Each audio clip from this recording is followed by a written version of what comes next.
नमस्कार दोस्तों। आज हम आपको बताने वाले हैं इस वीडियो में इनकम टैक्स से रिलेटेड बेस्ट क्वेश्चन। और यहाँ पर कवर कर रहे हैं आपका हम इनकम टैक्स से रिलेटेड टॉप 150 क्वेश्चन। ये सभी ऐसे क्वेश्चन होने वाले हैं जो आपके आने वाले यूपीपीसीएल असिस्टेंट अकाउंटेंट में पूछे जा सकते हैं। तो ये है उसी का पार्ट नंबर 2। पार्ट नंबर 1 मैंने प्रोवाइड कर दिया है, उम्मीद करते हैं आप सभी ने देख लिया होगा। अगर अभी तक नहीं देखा है तो हमारे इस वीडियो के डिस्क्रिप्शन में जाइए, जहाँ पर मैंने लिंक प्रोवाइड कर दिया है, वहाँ से आप देख सकते हैं। तो चलिए फ्रेंड्स, क्वेश्चन शुरुआत करते हैं। Question number 1, amendments by the finance act are made applicable from. वित्त अधिनियम द्वारा संशोधनों को लागू किया जाता है। Option A, first day of same financial year. Option B, first day of next financial year. Option C, last day of same accounting year. Option D, none of the above. अगर आपको इसका आंसर पता है तो आप लोग comment करके बता सकते हैं। वित्त अधिनियम द्वारा संशोधनों को लागू किया जाता है। तो यहां पर आपका जो सही आंसर बनेगा ऑप्शन बी। क्या हो जाएगा? First day of next financial year. चलिए अगले क्वेश्चन पे बढ़ते हैं। क्वेश्चन नंबर 2 क्या कह रहा है?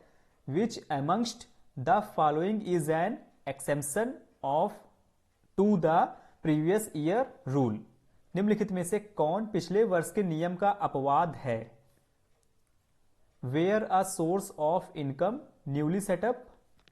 ऑप्शन बी, बिजनेस और profession newly setup. Option C, non resident engaged in shipping business. Option D, none of the above.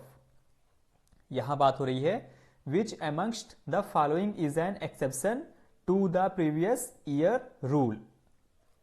तो यहां पर आपका जो सही आंसर बनेगा ऑप्शन सी। क्या हो जाएगा? Non resident engaged in shipping business. ठीक है फ्रेंड्स, ये हो जाएगा आपका ऑप्शन सी। चलिए अगले क्वेश्चन पे बढ़ते हैं। Question number 3, which among the following is not a head of income. निम्नलिखित में से कौन आय का शीर्ष नहीं है? Option A, income from export. Option B, income from house property. Option C, capital gains. Option D, salaries. अब यहां क्या बात हो रही है? Which among the following is not head of income. तो उम्मीद करते हैं आप सभी को इसका आंसर पता होगा। यहां पर आपका जो सही आंसर बनेगा ऑप्शन ए। ठीक है, इनकम फ्रॉम एक्सपोर्ट ये क्या है? आय का शीर्ष नहीं है। चलिए अब देखिए, very very important, most important question, important section. यहां से आपके परीक्षा में क्वेश्चन पूछे जाते हैं, वेरी वेरी इंपॉर्टेंट है। प्रीवियस ईयर में देखा गया है कि सेक्शन से आपके परीक्षा में आता है। तो हम अपने सभी वीडियोस में आपको कुछ कुछ करके सेक्शन बता देंगे। जैसे आपको पार्ट 1 में भी 8 सेक्शन मैंने बताए थे, आप लोग देख लीजिएगा। और यहां पर आपको फिर से बताने वाले हैं 4 सेक्शन आगे आपको और देखने को मिलेंगे। 80C इन्वेस्टमेंट्स, ठीक है, पूछा जा सकता है 80C किससे रिलेटेड है, तो आप ऑप्शन में दिख जाएगा इन्वेस्टमेंट। इसके बाद 80E मोस्ट इंपॉर्टेंट, ठीक है, ये मोस्ट इंपॉर्टेंट में आता है, interest on education loan. Next है 80DDB, ये क्या आता है? मेडिकल एक्सपेंडिचर, ये भी क्या है? इंपॉर्टेंट है। नेक्स्ट है 80RRB, royalty of a patent. ठीक है, जितने भी इंपॉर्टेंट सेक्शन होते हैं आपको हम सभी वीडियोस में प्रोवाइड करेंगे। अगर आप कंटिन्यू सही से सभी वीडियोस को देखेंगे तो आप यहां से आपका कम से कम 2 से 3 नंबर तक तैयार हो जाएगा। ठीक है, 80C हो गया इन्वेस्टमेंट, 80E हो गया interest on education loan, 80DDB हो गया मेडिकल एक्सपेंडिचर, और 80RR हो गया रॉयल्टी ऑफ अ पेटेंट। चलिए क्वेश्चन नंबर 4 पे बढ़ते हैं। क्या कह रहा है question number 4? Which of the following is not included in taxable income. निम्नलिखित में से कौन कर योग्य आय में शामिल नहीं है? सभी लोग फटाफट इसका आंसर कमेंट करके बताएं। Income from illegal activity, reimbursement of expenses, cash gift received from non relatives. Option D, profit on sale of equity shares of unlisted company. यहां पूछा जा रहा है निम्नलिखित में से कौन कर योग्य आय में शामिल नहीं है? Not included in taxable income. चलिए आपको सही आंसर बता देते हैं क्या होने वाला है, ऑप्शन बी। ठीक है फ्रेंड्स, रिवर्समेंट ऑफ एक्सपेंसेस। इसी क्रम में अगला question 5, rent free accommodation given to an employ by the employer is. नियोक्ता द्वारा किसी कर्मचारी को दिया जाने वाला किराया मुक्त आवास है। Property in lieu of salary, allowance, perquisite, all of the above. इसमें से क्या होने वाला है? Rent free accommodation given to an employ by the employer is. Option C यहां पर सही हो जाएगा, perquisite. Question number 6, the entertainment allowance is applicable to. मनोरंजन भत्ता लागू होता है private sector employees, public sector employees, both A and B, या government employee. The entertainment allowance is applicable to. Right answer option D, government employ. किस पे लागू होता है? गवर्नमेंट एम्प्लॉय पर। Question number 7, dash is the rent fixed under rent control act. किराया नियंत्रण अधिनियम के तहत तय किया गया किराया है। Fair rental value, rent, real rent, standard rent, municipal rental value. सभी लोग इसका कमेंट करके बताएंगे। चलिए आपको एक बार फिर से बता देते हैं, हम यहाँ आपका कवर कर रहे हैं टॉप 150 क्वेश्चन, बेस्ट क्वेश्चन होने वाले हैं। और इसमें से कुछ क्वेश्चन ऐसे हैं जो आपके यूपीपीसीएल असिस्टेंट अकाउंटेंट में पिछले प्रीवियस ईयर जो हो चुके हैं एग्जाम, उसमें पूछे जा चुके हैं, तो वो भी आपके यहाँ पर शामिल किया है मैंने। तो इन सभी वीडियोस को देखते रहिएगा, शेयर कर दीजिएगा अपने दोस्तों के साथ भी। वीडियो पसंद आ रही हो तो वीडियो को लाइक भी कर दीजिएगा। जितना आप लोग का सपोर्ट रहेगा उतना हमें अच्छा लगेगा और अच्छे से अच्छे वीडियो आप लोग के लिए लेकर के आएंगे। तो पहली बार विजिट कर रहे हैं तो चैनल को सब्सक्राइब भी कर लीजिएगा, नोटिफिकेशन बेल ऑन रखिएगा। तो यहाँ पर 7 का जो सही आंसर बनेगा आपका ऑप्शन सी, क्या हो जाएगा? Standard rent. ठीक है, इन सभी क्वेश्चन को नोट करते चलिएगा। चलिए अगले क्वेश्चन पे आ चुके हैं। Question number 8, under the income tax act 1961 depreciation on machinery is charged on. आयकर अधिनियम 1961 के तहत मशीनरी पर मूल्यह्रास पर लगाया जाता है।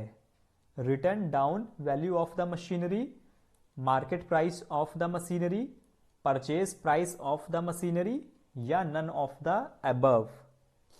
इसमें से क्या सही होगा? Under the income tax act 1961 depreciation on machinery is charged on. तो आपका जो यहां पर बनेगा ऑप्शन बी।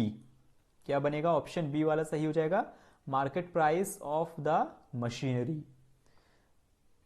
अगले क्वेश्चन पे पढ़ते हैं अपने, क्या कह रहा है question number 9, Anjali has rendered services in India and retired in 2020।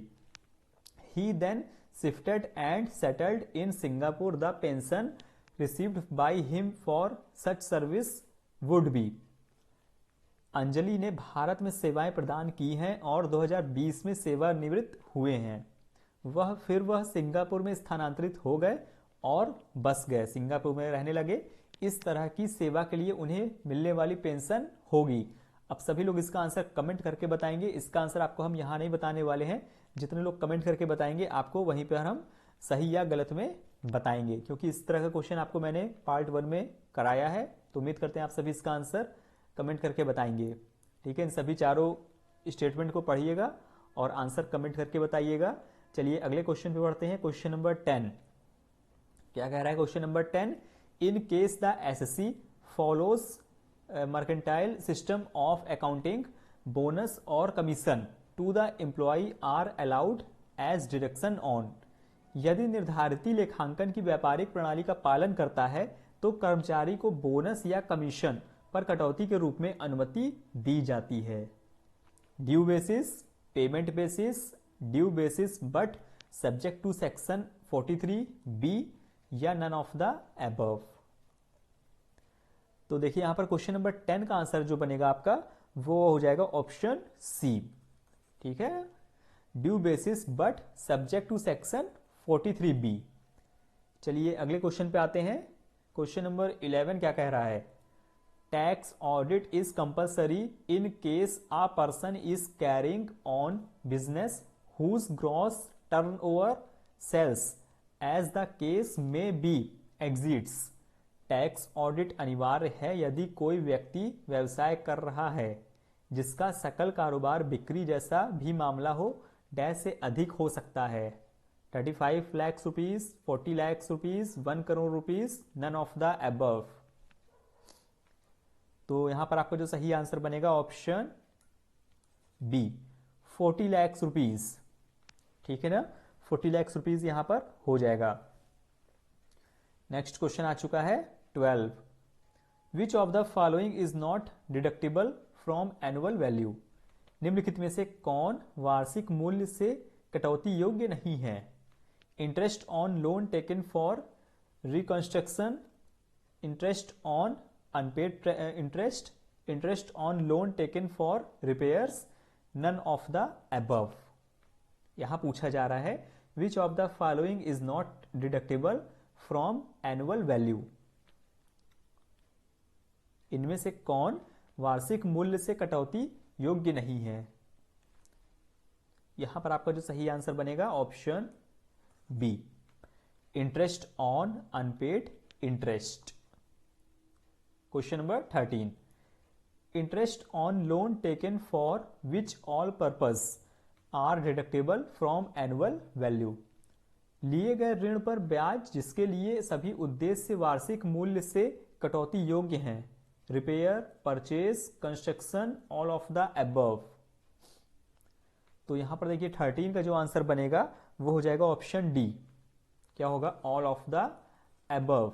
Repair, purchase, construction. चलिए क्वेश्चन नंबर 14 देख लेते हैं क्या कह रहा है। What is expected rent. अपेक्षित किराया क्या होता है। अगर आपको पता है तो आप लोग कमेंट करिए। Municipal value of fair value whichever is higher subject to standard rent. Municipal value of fair value whichever is lower. Municipal value of fair value whichever is higher, none of the above. यहां पूछा जा रहा है अपेक्षित किराया क्या होता है। तो क्या होता है? ऑप्शन ए हो जाएगा municipal value of fair value whichever is higher subject to standard rent. और आज का लास्ट क्वेश्चन देख लेते हैं क्या कह रहा है। An individual who transfers house property without adequate consideration to his owner spouse और to minor child is called. एक व्यक्ति जो अपने मालिक पति या पत्नी या दो नाबालिग बच्चे को पर्याप्त विचार के लिए बिना गृह संपत्ति हस्तांतरित करता है उसे क्या कहा जाता है। Owner himself, co-owner, deemed owner, none of the above.